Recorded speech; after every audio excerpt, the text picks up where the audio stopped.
매일 별 생각 없이 걷고 있지만 내 걸음걸이 속에 심각한 건강 이상 신호가 드러날 때가 있습니다. 최근 들어 계단을 오르는데 다리가 유난히 무겁거나 아프다고 느낀 적이 있으신가요? 이런 사소한 변화가 사실은 혈관 속 콜레스테롤 위험을 미리 알려주는 경고음일 수 있습니다. 오늘은 콜레스테롤이 높을 때 걷는 동안 나타나기 쉬운 8가지 징후를 간략하게 하나씩 짚어보겠습니다. 고지혈증, 넓게는 이상지질혈증처럼 혈중 콜레스테롤 수치가 높아도 대개는 특별한 자각 증상이 없습니다. 그래서 정기검진에 혈액검사로 발견되기 전까지는 본인도 모르는 경우가 많아 흔히 조용한 살인자라고도 말하죠. 그러나 방치된 고지혈증으로 동맥경화증이 진행되어 혈관이 좁아지거나 막히기 시작하면 이야기가 달라집니다. 특히 다리로 가는 말초동맥이 좁아지면 걷는 동안 평소 느끼지 못했던 통증이나 저림 같은 이상 증상이 나타날 수 있습니다. 우리 몸이 움직일 때 비로소 위험 신호를 보내기 시작하는 겁니다. 첫 번째 신호는 걷는 중 다리에 통증이나 경련이 생겨 자꾸 멈춰서게 되는 현상입니다. 이는 의료용어로 간헐적 파행, 쉽게 말해 절뚝거리며 걷게 되는 증상인데요. 예를 들어 평소 멀쩡하던 다리가 조금만 걸으면 종아리나 허벅지가 뻐근하게 아파져서 더 이상 걷기 힘들어지고 잠시 쉬면 통증이 가라앉는다면 주목해야 합니다. 실제로 콜레스테롤로 다리 동맥이 좁아지면 걸을 때 근육의 혈액과 산소 공급이 부족해져 통증이 나타나는데 휴식을 하면 근육의 산소 수요가 줄어들어 통증이 완화되는 것입니다.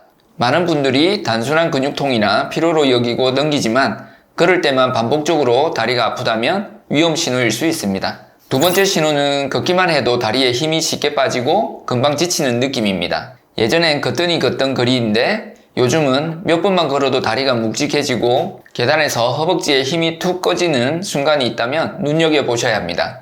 보통은 다리 근육으로 가는 혈류가 충분하지 않을 때 이런 증상이 잘 나타납니다. 피가 잘 돌지 않으면 근육이 써야 할 산소와 영양이 부족해지고 그 결과 근력이 금방 방전된 것처럼 느껴지죠. 하루 이틀 피곤해서 그럴 수 있지만 같은 증상이 반복되거나 걷는 거리가 점점 짧아진다면 혈관 상태를 의심해 볼 필요가 있습니다. 세 번째 신호는 한쪽 다리나 발이 유난히 차갑게 느껴지는 것입니다.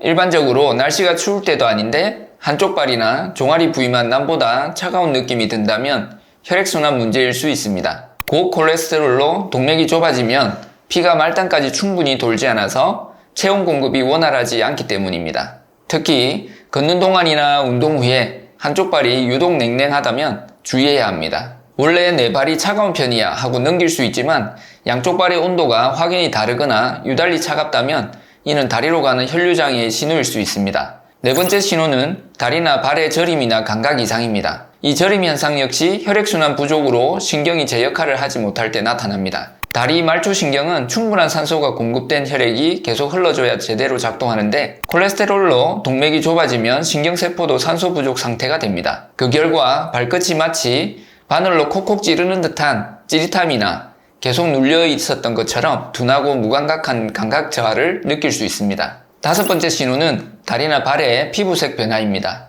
걸을 때 또는 다리를 들어 올렸을 때 발 피부색이 창백하게 하얗게 변하거나 반대로 다리를 내렸을 때 핏기가 돌지 않아 불구스름하거나 심지어 자줏빛으로 변한다면 이것도 위험 신호입니다. 피가 부족해지면 피부가 평소보다 창백하고 희미한 색을 띠거나 정체된 혈액으로 검푸르게 변색되기도 합니다. 심해지면 청색증이라 해서 피부가 푸른빛을 띨 수도 있고 말초 조직의 산소가 극도로 부족해 괴사에 가까운 검은 색깔로 변할 수도 있습니다. 정상적인 핑크빛이 아니라 창백하거나 푸르스름하게 변한다면 다리 혈관 건강을 확인해 볼 필요가 있습니다. 여섯 번째 신호는 발에 난 상처가 유난히 더디게 낫는 것입니다. 혈액순환 장애가 있을 경우 상처 치유 속도가 눈에 띄게 느려질 수 있습니다.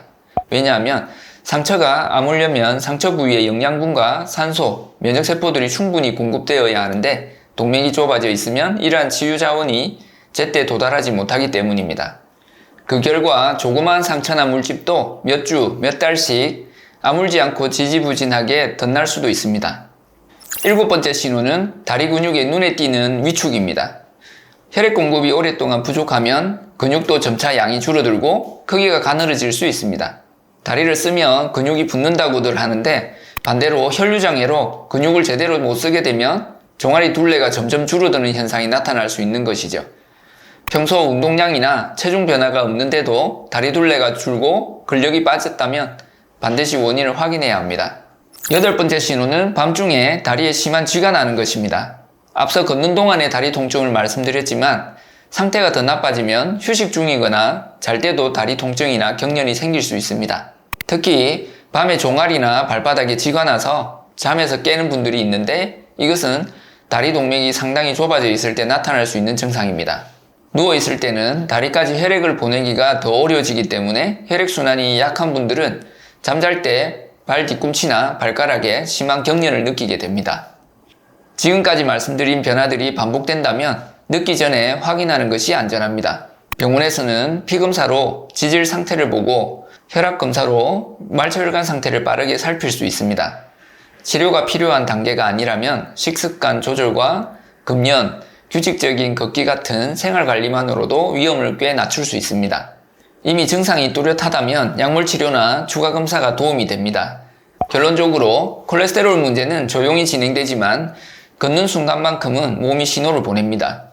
걸을 때 생기는 통증, 빠른 피로, 한쪽의 냉감, 저림과 감각 저하, 피부색 변화, 더딘 상처 치유, 종아리 위축, 야간에 발생하는 쥐같이 익숙한 것이 있다면 지금 바로 점검할 때입니다. 작은 신호를 일찍 읽어내는 것, 그게 심장과 혈관을 지키는 가장 간단하고 확실한 첫걸음입니다. 영상 시청해 주셔서 감사합니다.